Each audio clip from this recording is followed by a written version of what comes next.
Hey you guys, welcome back to my channel. My name is Raquel and this is Raquel's Journey, where I'm bringing you travel and lifestyle content.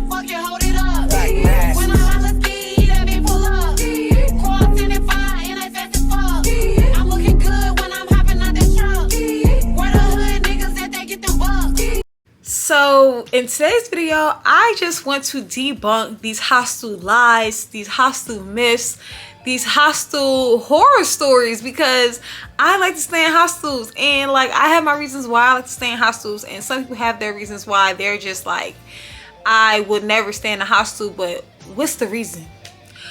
What was the reason? I need to know, because I just hope what my experiences have been in hostels can, like translate, right? That's where it translates to somebody and like can resonate with some of my followers, some of my viewers, because hostels are really great, and I hope the reasons why I love them can encourage you guys to want to stay in hostels too. So over the few years that I have been traveling, I have stayed in about 10 different hostels across 4 different countries.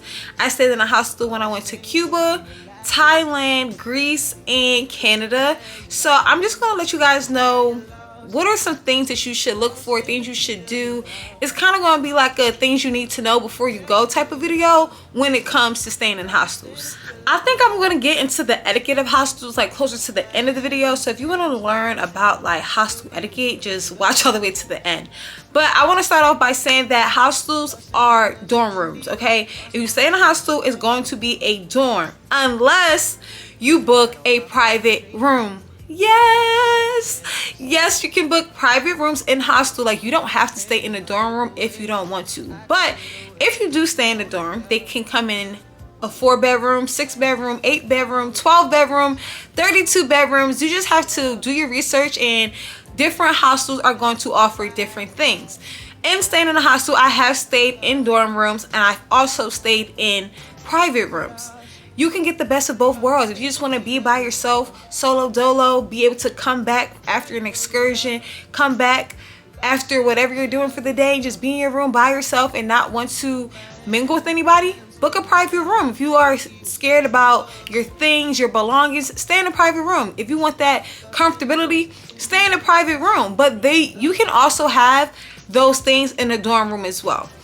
There are some things that are like totally non-negotiables for me when I'm staying in a dorm room in a hostel. One, it has to have some type of protective screen, curtain, privacy screen if I'm staying in that hostel. No privacy screen, no can do. I don't want people staring at me while I'm trying to sleep. And on that same note, I'm only staying in all female dorm rooms. I don't care. I'm not staying in the mixed dorms. I'm not doing it for the same exact reasons. I don't want men looking at me while I'm changing, looking at me while I'm sleeping, just making me feel uncomfortable. And I would say, like, with female dorms, like, females are just more friendly, less likely to snore, just more respectful for other people in their surroundings. It's going to be easier for me to talk to them, to connect with them, because we're all females. Some females are also going to be traveling solo, so all female dorms for me, I love it. Another non-negotiable is the hostel has to have breakfast. Yes, hostels do provide breakfast. Like, just fancy hotels are not the only places and accommodations that provide breakfast. Hostels also provide breakfast. You just have to make sure that you're doing your research before you're booking or while you're booking to see what they offer. They can offer a full spread, eggs, bacon, toast, or they can just offer like bagels and fruit, coffee, water, but it has to offer something. It can just be something for me to grab and go, or it can be a full spread. But either way, I have to have breakfast. Also, when you're staying in hostels, you want to make sure that these hostels have activities, and you can do again, it's all about research, reading the reviews, reading the hostels like bio, description, going on their Instagrams, just seeing what they have to offer at that hostel. Hostels already have like this built-in community, and the hostel can already be hosting activities. For example, I went to Thailand, and the hostel we stayed in called Tommy Hostel, they had like a paint night. So just downstairs in the common area, like it was just a paint night. You can just grab your brush, grab your canvas, grab your paint, and people that were staying in the hostel just painted together. I stayed in hostels where the hostel actually took us, in Thailand again, took us to this waterfall, and like people in the hostel, you know, we paid our deposit, we paid for the excursion, and it was something that me and my soror was already wanting to do. But instead of booking a private tour through a third party, we just booked through our hostel, and the people that we met in the hostel, and me and my soror, we all went to this waterfall together. So different hostels are going to offer different type of activities within the hostel or tours outside of the hostel where you and the people in the hostel can all attend and they can all go to. You don't want to stay in a hostel where they don't offer any activities. Granted, it may be cheaper, and I'll get into the cost of hostels and why they're so cost effective in a second. But if the hostel costs you $10 more because they're offering a little bit more activities, breakfast, things like that, don't be afraid to take that extra $10 to put towards a nicer hostel. Because instead of staying like a low down kind of dingy, not as attractive, not as fun and community like hostel, just spend the extra money, right? Like with that, you don't want to stay in a hostel that doesn't offer any activities, because I feel like another crucial part about staying in hostels is getting to know people, meeting people, still being able to be alone and separate yourself from the group or the people staying in the hostel if you want to, but also have that luxury of, again, being a part of that community. So if your hostel doesn't have any activities, then you're going to literally just be doing everything by yourself. You're not going to be able to meet people. And I think staying in a hostel is so big on community, meeting people, you know, starting conversations and going to go get drinks. I've met so many great people from staying in the hostels, and we ended up meeting at one hostel, ended up going to a different city, and we ended up meeting them there as well to just continue our conversations, continue to build our relationships. And like once you have that friend on that trip, you just feel more comfortable. Like, yeah, you're alone and you're solo, but you know, like, oh, I got my homegirl that I just met that, you know, I can also reach out to at any point in my trip to like just have somebody to talk to, you know. And for the most part, when the hostel offers all the things that I just mentioned, offering breakfast, having a private room, offering activities, the price point will increase, but it still won't be insanely expensive. It still will be much cheaper than a hotel. I have found hostels that were more expensive than a hotel just because they were actually just that nice, but still offering all the things that a hostel will offer that you wouldn't get in like a hotel. And yes, I said it, a hostel can be more expensive than a hotel, but I don't know where this notion of hostel means broke or hostel means you can't afford other accommodations. I don't know where that came from, but that's totally not true. Again, a hostel is about the type of experience you want to have, the people that you can meet, having a community, having activities and other things offered to you while you're staying in a hostel, being local and close to city center for a decent price. When you're traveling overseas, I'm from the US, so y'all know when we want to go to California, not only do you have to pay to get to California, the accommodation can be the most expensive part of your trip, especially when you plan on going from city to city. So if you plan on going from city to city and you want to, you know, make your money go longer, hostels are great options, especially when you're only paying like $50 a night. You can't beat that. Sometimes hostels can be $10 a night depending on where you are in the country. Like I've been to Thailand and I've only paid $10 a night for a hostel, and it was one of the best hostels I have ever stayed in. On that note, I'm just gonna let you guys know some of the hostels that I really love. This video is not sponsored, not by any booking sites, not by any hostels. This is just my personal opinion of places that I've stayed that I actually really enjoyed. One of the hostels that I stayed in Greece was called Selena. You can stay in a Selena all across the world. They're located in the UK, Costa Rica, Mexico, even in the United States. Selena, they got it. When I stayed at a Selena in Greece, like everything was so fabulous. The customer service, they had a rooftop bar. It was kind of like a party hostel, but it was also chill, calm vibes. They had happy hour on the rooftop. They had singers come on the rooftop. They had views of the Acropolis from the rooftop. Like Selena, they got it. I love a Selena hostel, a Selena accommodation. If you can find you a Selena when you're traveling out the country or in the country, definitely do it. I love Selena. When I stayed in Thailand, Thailand has great hostels for the low. One of my favorite hostels in Thailand was Tomni Hostel. That was a very chill hostel, not a party hostel at all. Very community centered. They had painting, they had different activities, a lot of different activities. It was very well known, so it was easy for like excursions when they were coming to pick us up to find us and, you know, take us to where we needed to go. I feel like with Tommy though, it was a little sketchy at night, but it was completely safe. Like completely safe. Doors was locked. Like it was so safe. But that was one of my favorite hostels. I also like Bed Station and Bangkok. That's another party hostel, but they also find the balance between party and chill. Like they got it. Like they got it. The happy hour, I think those are my favorite hostels. The ones that are like half party, half chill. Because if I want to go separate myself, go in a common area, relax, read, watch YouTube videos, scroll on TikTok, get my life together, I can do that. But I also can have a party in the back. You know, calm in the front, party in the back. Yeah, I like those types of hostels. But you have to be very mindful with party hostels because people will come in at all hours of the night drunk. I've heard some horror stories. This has never happened to me, but people, you know,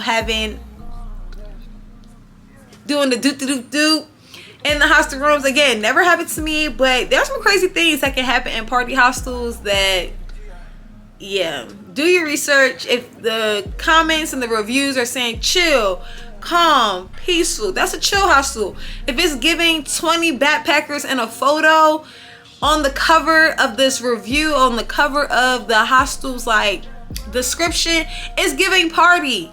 So you just need to know what you want, do your research, read the reviews, and you're gonna find the hostel for you, y'all. If you're trying to figure out where to book your hostel, I either book hostels from booking.com, Hostelworld, or agoda.com. Not gonna lie, I have no loyalty to either one of those. Whichever one is offering me the cheapest price is usually the hostel or the booking site I'm going to book my hostel with. But some of them have their perks more than others. Hostelworld, they have a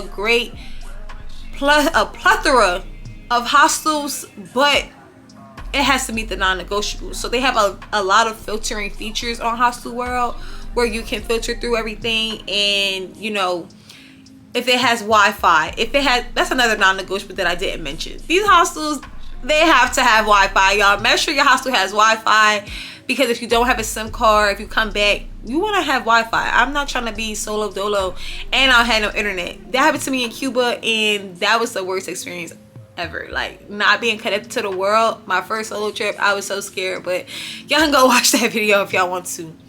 But with Hostelworld, you can filter out a lot of things. If the hostel has activities, if it's how close it is to the city center, if they have Wi-Fi, if they offer breakfast. I always go for hostels that have 8 stars and above. That's just my personal preference. I want to make sure that I'm getting my money's worth, the bang for my buck. But with booking.com, they let you book and pay with your credit card. So I like traveling and paying with my travel credit card so I can rack up the points, and you can do that with booking.com. Like, you don't have to pay a deposit up front, where Hostelworld and Agoda, sometimes you do have to pay a deposit up front, or with Hostelworld and Agoda, they actually make you pay in cash once you get to that country. And I like to kind of get those expenses out the way before I go. So each one has their perks, each one has their downfalls, but all 3 of them are great websites to book with. I use all 3 of them, just depending upon what's my budget, how much I can spend, you know, it just depends. So all 3 are great. I use all 3. I love all 3.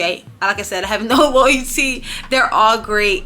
So those are the 3 sites that I mainly use when I'm trying to book hostels. Now I basically want to get into some hostel etiquette, and the first thing we're going to start off with are alarms. I'm talking to you. I'm talking to you. I know you got 10 alarms set and you don't wake up to none of them, but they just be ringing and ringing and ringing. I know you do. And if you're one of those people, This is some hostel etiquette. Turn them alarms off. And if you're going to have an alarm, it's nothing wrong with having alarms. Like, we need to wake up. But if you're sleeping through all 10 of those alarms at 6 a.m., now I have a problem. Turn those alarms off, y'all. It's just great etiquette. If you're staying in a dorm room with other people, turn y'all alarms off, please. Or at least wake up to the first alarm, maybe the first 2. But don't be having 10 and then you're not waking up. That's a no-no in hostels. No, no, no. Another hostel etiquette is lights. Usually on your bed, they have lights, like a private light in your bed, right? Do not be turning on the lights of the entire dorm room at 6 in the morning or 7 in the morning. No, don't do it. Don't do it. People are still sleeping. Just be respectful of people that don't have to wake up early or who may have had a long night and they're trying to sleep in and get some rest. Like, when you wake up in the morning and your partner or your friend is sleeping, you don't just wake up, rise and shine, opening up the blinds, rise and shine. Like, no, don't do that. Like, if it's 7 in the morning, I'm still sleeping. I don't got kids. I don't got an excursion book. I don't gotta go as hard. I don't gotta wake up. Do not be turning on the lights and do not be opening the blinds. It's just so rude and so disrespectful, y'all. Don't do it. But granted, if it's 3 in the afternoon, oh yeah, the lights are coming on and the windows are going up. Like, what are we doing? It's 3 in the afternoon. I know you're taking a little nappy nap, but we're not gonna be tiptoeing at 3 in the afternoon in the pitch black dark. We're not doing that. Another big hostel etiquette thing is noise.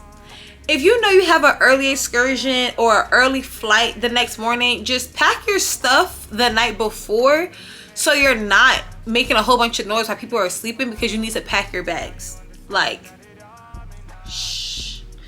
Be respectful of the quiet hours. Be respectful of other people sleeping. It's just having common courtesy for being around other people.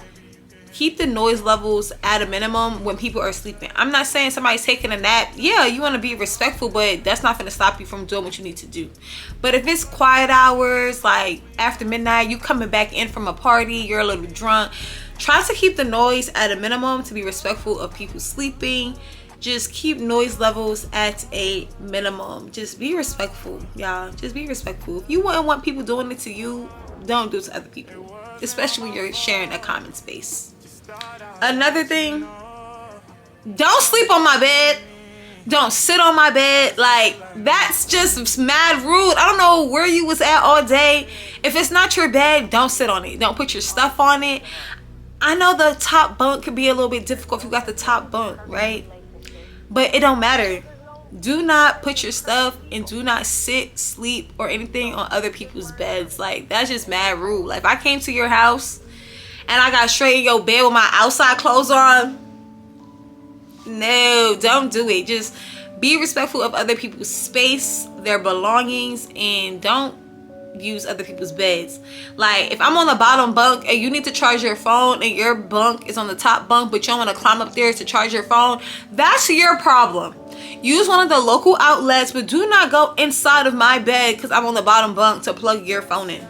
If I come back and I see it, you may not have that phone. Real rap. Like, but really, those are all my tips when staying in a hostel. I feel like this video was all over the place and I may have missed a few things, but just to introduce hostel to you guys, what they're about, what to look for, things you should and should not do. If you have any questions, definitely drop them down in the comment section below and I'm gonna just get back to them. Again, the video was all over the place. I got my wisdom teeth pulled yesterday. I feel like I sound very like stuff up, and I don't know, I think I just sound weird. So if I missed anything, something that you guys want to ask and I did not answer in this video, be sure to drop it down in the comment section below. And I'm gonna see you guys in the next video where I'm gonna talk about things that you need to bring when you're staying in a hostel anywhere in the world. Does not matter. So I'm gonna see you guys in the next video. Bye.